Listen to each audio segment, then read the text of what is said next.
crack it. Assalamualaikum warahmatullahi wabarakatuh. Perkenalkan, nama saya Rizky Triunan Maulana dari Universitas PGRI Argopuro Jember. Saya dari Prodi Pendidikan Luar Biasa di kelas A2 dengan NIM 211F10166. Di sini saya ingin memenuhi tugas dari Ibu Renata Tama Kismawiyati SPD MPD dengan mata kuliah Pendidikan Anak Berkesulitan dan Lamban Belajar. Saya akan menjelaskan tentang film yang dirilis tahun 2007 yang dibintangi oleh Amir Khan yang judulnya Terjamin Par. Film ini bercerita tentang seorang anak yang bernama Ihsan. Dia ini adalah anak yang masih duduk di kelas 3 SD. Ihsan ini adalah anak penderita disleksia atau anak yang kesulitan belajar. Jadi kondisinya yang sekarang, Ihsan masih belum bisa baca tulis dan menghitung. Dia lebih tertarik pada hal lain daripada mengikuti belajar mengajar di kelas. Di sekolahnya, dia jadi anak yang paling bodoh karena selalu dapat nilai paling rendah di kelas. Di rumah, dia bukan anak satu-satunya. Dia punya kakak laki-laki bernama Yohan. Beda dengan Yohan, Yohan adalah anak yang paling pintar. Hampir semua mata pelajaran dia mendapat nilai yang terbaik. Bertolak belakang dengan Ihsan yang selalu menjadi terbelakang di kelas. Ihsan memang tak tertarik dengan pelajaran sekolah. Dia lebih tertarik untuk bermain dan menemukan sesuatu yang baru di luar sekolah. Suatu ketika, Ihsan berkelahi dengan tetangganya yang bernama Rajid. Rajid kesal karena Ihsan melempar bola ke arah yang salah, sehingga permainan Rajid dan teman-temannya terhenti. Gak cuma marah-marah, Rajid juga memanggil Ihsan dengan sebutan idiot. Keadaan pun makin tegang sampai mereka baku hantam. Ihsan mendapatkan luka di kepala sedangkan Rajid dapat luka gigitan. Hal ini pun membuat Ihsan kesal karena di sekolah dan di lingkungan tetangganya dia dapat perlakuan yang sama. Ketika pulang ke rumah, ternyata ibu Rajid datang ke rumahnya, ngomelin orang tuanya Ihsan dan minta tanggung jawab karena si Rajid luka-luka. Padahal situasinya pada saat itu, Ihsan juga mengalami luka yang sama. Bukan membela anaknya, si bapak malah langsung menampar Ihsan karena bukan sekali ini saja Ihsan buat masalah. Bahkan, si bapak mengancam kalau sekali lagi Ihsan buat masalah, dia bakal dikirim ke sekolah asrama. Di sekolahnya, Ihsan seringkali dimarahi gurunya karena nggak bisa ngikutin pelajaran dengan baik. Ihsan disuruh baca satu kalimat, tapi dia nggak bisa membacanya karena menurutnya huruf-huruf yang ada di buku tersebut menari-nari. Ihsan mengatakan hal yang sejujurnya.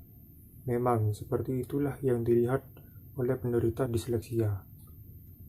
Tapi gurunya menganggap Ihsan lagi ngelawak. Di kelas, bu guru ini terus maksain Ihsan buat baca dengan benar. Sampai akhirnya karena nggak tahan, Ihsan berbicara dengan cepat dan nggak jelas. Karena hal tersebut, Ihsan dikeluarkan dari kelas. Ihsan anak yang berbeda dari anak yang biasanya. Dia pun kerap dibully oleh anak-anak di sekolah, bahkan teman-teman kelasnya. Setelah jam pertama, dia memilih bolos pada hari itu. Ihsan segera mengambil tas dan meninggalkan kelasnya. Dia pergi ke sebuah pasar, tapi di sini Ihsan terlihat lebih bahagia. Ia pun banyak eksplor hal-hal baru dan menaiki bis untuk keliling kota sambil berteriak layaknya seorang anak kecil yang sangat bahagia. Pada malam hari, dia bercerita ke kakaknya kalau dia bolos sekolah pada hari itu, dan dia nggak takut sama sekali. Bahkan, itu menjadi pengalaman baru buat Ihsan. Ihsan pun meminta bantuan ke kakaknya untuk menuliskan keterangan absen palsu, karena dia bolos pada hari itu. Keesokan harinya, sekolah mengadakan ujian matematika dadakan yang membuat Ihsan pusing bukan main. baca aja nggak bisa apalagi menulis kan. Jadi dia mencoba untuk mengerjakan soal matematika dengan imajinasinya. Ihsan pun berhasil menjawab soal nomor 1. Tapi imajinasinya untuk satu soal ternyata ngabisin banyak waktu. Sampai waktunya habis, dia cuma bisa jawab satu soal. Dan jawabannya salah. Pada hari yang lain, ketika di rumah dia ketahuan bolos karena bapaknya menemukan surat izin palsu yang Ihsan gunakan ketika dia bolos. Dia pun dapat amukan dari bapaknya. Bahkan di sekolah mereka dipanggil oleh kepala sekolah dan guru-guru Ihsan. Para guru menjelaskan kepada si bapak dan ibu betapa bodohnya Ihsan ketika belajar di kelas. Kepala sekolahnya pun menyarankan untuk memindahkan Ihsan ke sekolah yang lain karena Ihsan saat ini sudah 1 kali nggak naik kelas, jadi nggak mungkin dia nggak naik kelas lagi untuk kedua kalinya.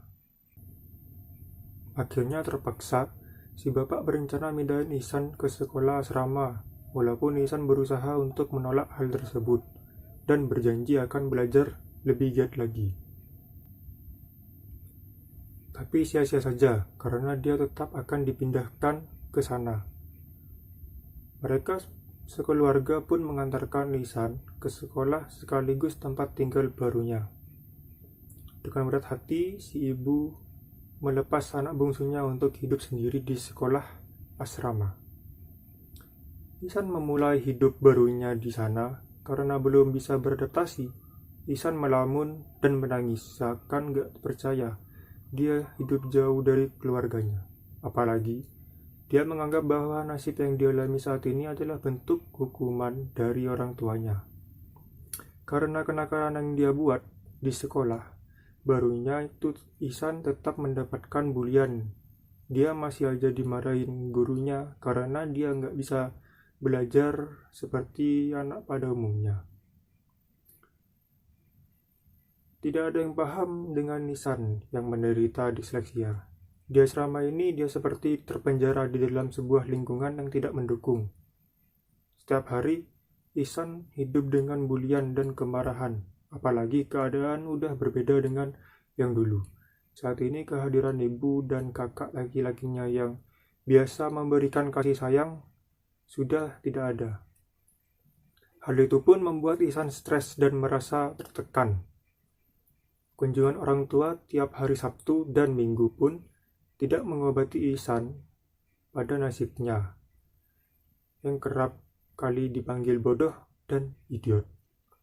Pada suatu hari, ketika sekolah kedatangan guru kesenian baru bernama Pak Nikum.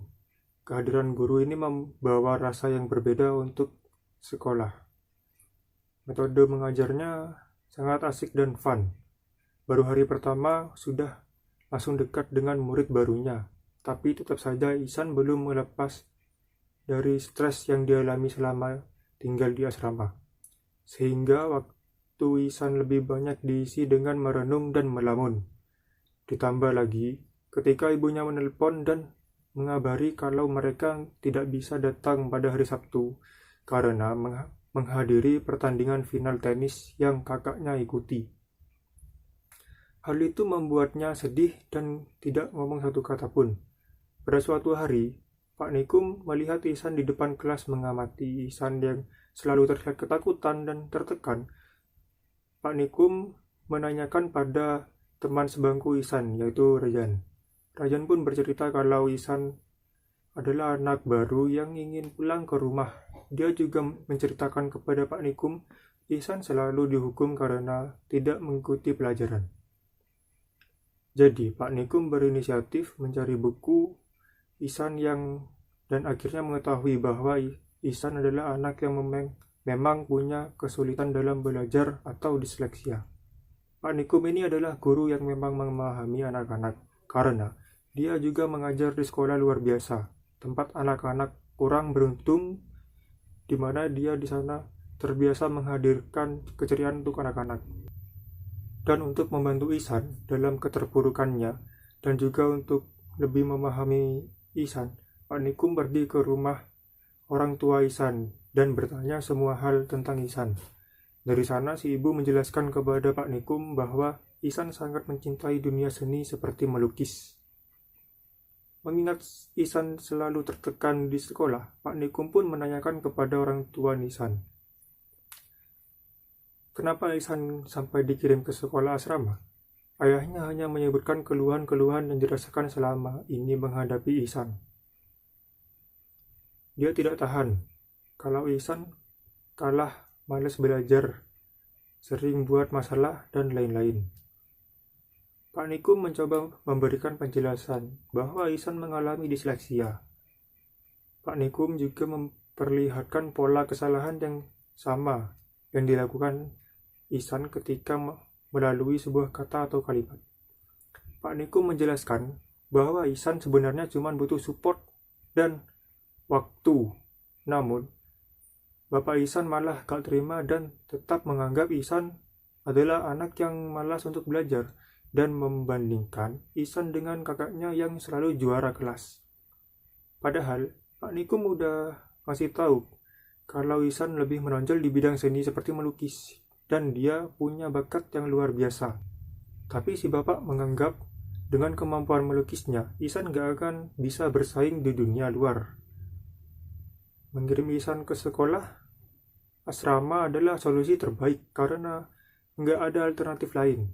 Mendengar hal tersebut, Pak Nikum jadi kesal karena si bapak hanya memandang dunia luar sebagai arena kompetisi.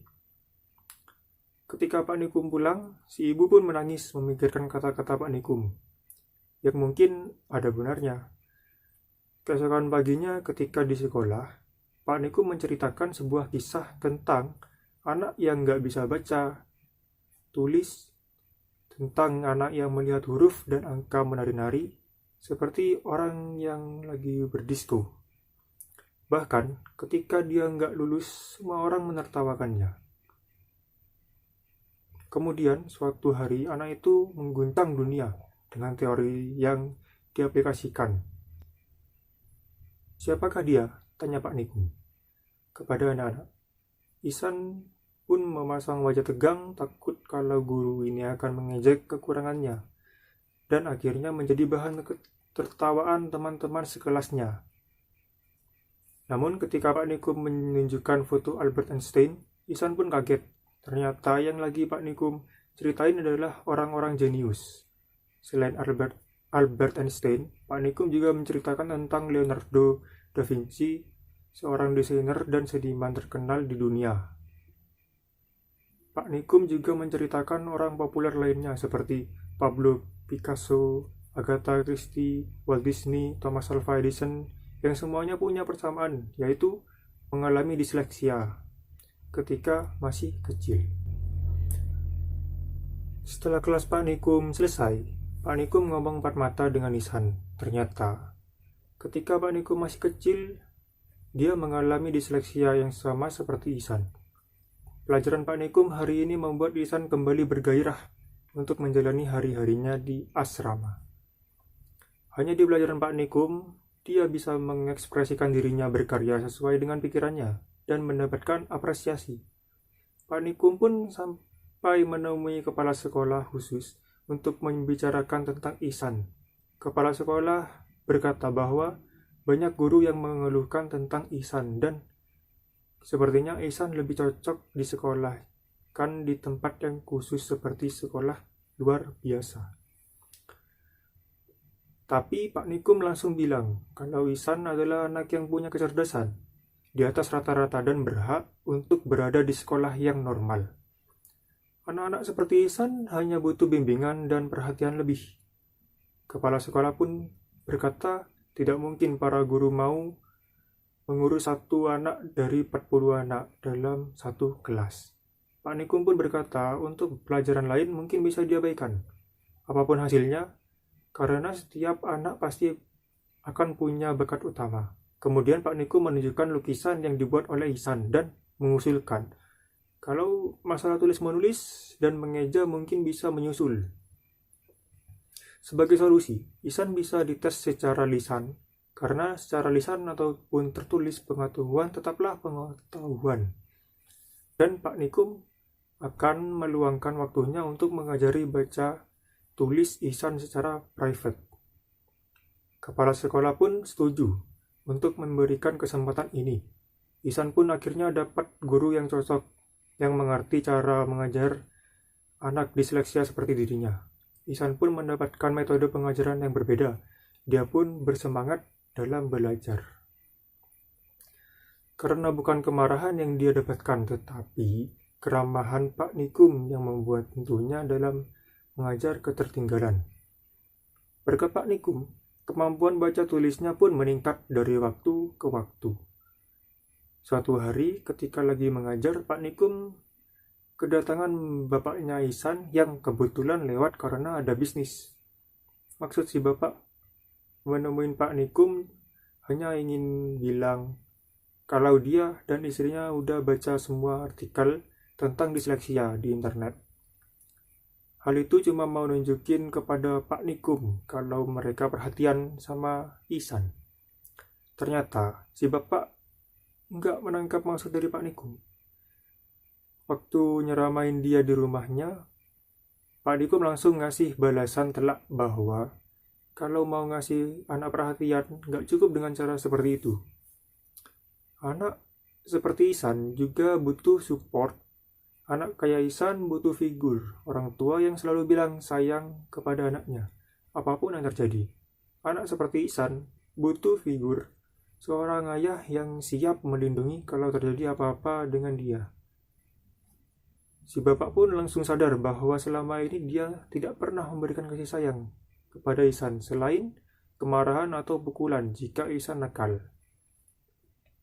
Dia pun pergi meninggalkan ruangan Pak Nikum dengan perasaan malu. Apalagi ketika di luar dia melihat Ihsan lagi membaca mading. Si bapak tidak bisa menahan air matanya. Pada suatu hari di asrama tersebut mengadakan lomba melukis. Semua orang boleh ikut termasuk para guru. Ketika lomba dimulai, Pak Nikum mencari Ihsan kemana-mana, tapi sampai lomba dimulai Ihsan tidak terlihat. Sebelum acara dimulai, saat semua orang masih tertidur, Ihsan bangun paling pagi dan pergi ke kolam di mana dia mencari inspirasi untuk bahan lomba melukis. Ihsan pun datang telat ke acara yang sudah dimulai.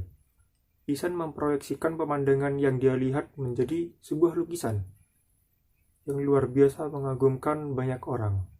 Pak Nikum yang melihat lukisan Ihsan terkagum sama karyanya. Ihsan pun juga sama, bisa menahan harunya ketika dia melihatlah hasil lukisan Pak Nikum. Ternyata modelnya adalah dirinya sendiri, yaitu Ihsan. Dan pengumuman yang ditunggu-tunggu pun tiba. Kepala sekolah mengumumkan bahwa perlombaan ini dimenangkan oleh Ihsan. Ihsan nanti hasil karyanya dinobatkan menjadi karya yang terbaik dan akan menjadi sampul buku tahunan. Ketika orang tua Ihsan datang saat bagi raport, kepala sekolahnya langsung memberikan buku tahunan tersebut dan mengabarkan jika Ihsan adalah anak yang spesial. Dan sekolah itu sangat beruntung memiliki anak semurid seperti Ihsan. Orang tua Ihsan juga senang bukan main ketika para guru memberikan laporan kemajuan Ihsan di beberapa mata pelajaran khususnya di bidang kesenian. Melihat Ihsan kembali bersemangat, ayahnya pun akhirnya menangis dan berterima kasih kepada Pak Nikum karena sudah membimbing Ihsan sampai punya kemajuan. Ihsan pun berpisah dengan Pak Nikum dan akan kembali lagi ke sekolah setelah liburan. Permasalahan yang ada dalam tokoh Ihsan adalah anak penderita disleksia atau anak yang kesulitan dalam belajar. Jadi, Ihsan masih belum bisa baca tulis dan menghitung. Dia jika melihat bacaan seperti huruf-huruf, itu menjadi seperti menari-nari di hadapannya. Solusi untuk anak yang mengalami disleksia atau anak yang kesulitan dalam belajar yaitu dengan cara diperhatikan, dipahami, dan diajak bersenang-senang. Jangan ditekan, ajak anak belajar dengan menyenangkan dan terus support dia. Yang saya dapat setelah menonton film ini yaitu kita harus kenal kepada anak terlebih dahulu kenapa dia kesulitan dalam belajar. Kita tidak boleh menekan anak harus sama seperti yang lainnya. Setiap anak memang punya bakat yang unik dan tidak mungkin sama dengan anak yang lainnya. Ketika anak mengalami disleksia, kita tidak boleh menganggap dia anak yang malas dalam belajar. Harusnya tetap diberi dia support, kasih sayang, dan perhatian. Saat mengajari anak mengalami disleksia, juga harus mengerti keadaan dia, mengajarinya perlahan dan kasih tahu jika dia salah, jangan diberi hukuman atau dimarahin. Itu saja dari saya Rizky Turan Maulana, undur diri. Wassalamualaikum warahmatullahi wabarakatuh.